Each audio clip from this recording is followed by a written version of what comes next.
Have you ever had one of those moments where you just know you have to step in and help? Like, you see something and your heart just won't let you walk away.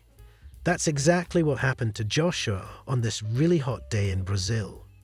He was just out for a walk, not looking for anything special, when something caught his eye on the side of the road.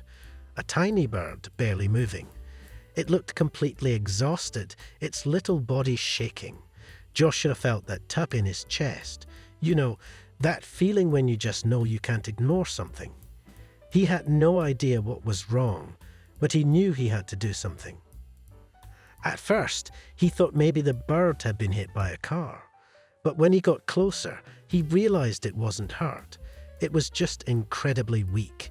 This wasn't just any bird either. It was an Anu-Petro, a type of bird that's pretty common in Brazil.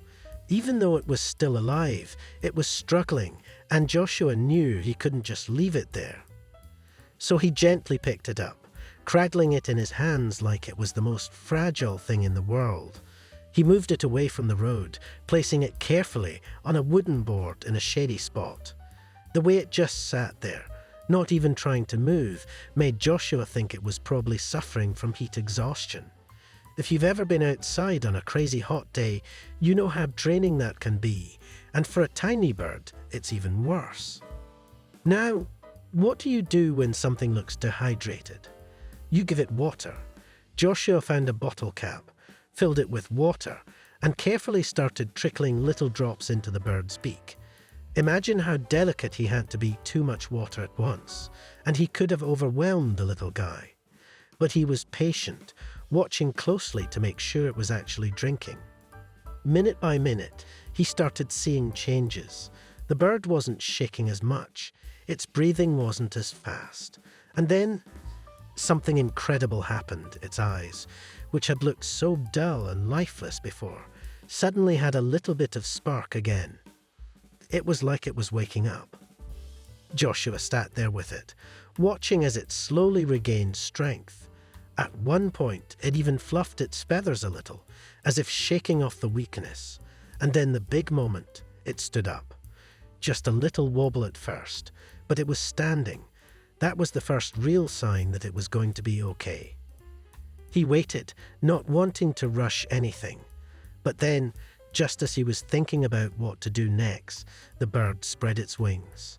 It took off, soaring up into the sky like nothing had ever happened.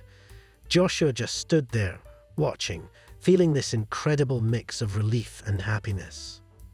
That little bird could have died right there on the side of the road, but because one person stopped, because one person cared, it got a second chance.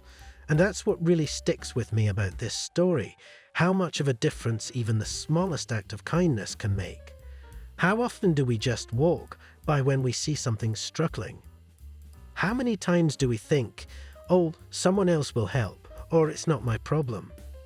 But what if we all just took a second to step in when we could? What if we all chose to care, even when no one was watching? Joshua didn't do this for attention. He didn't do it because he had to. He just saw something that needed help, and he stepped in. And honestly, that's something we could all learn from. So, the next time you see something or someone who needs a little kindness, don't ignore it. You never know how much of a difference you might make. And if you enjoyed this story, if it made you think even a little bit, do me a favor, hit that subscribe button. It's free, and it helps keep stories like this coming. And if you want to make sure you never miss a new one, tap that little bell icon. See you in the next one. And until then, keep being kind. It matters more than you think.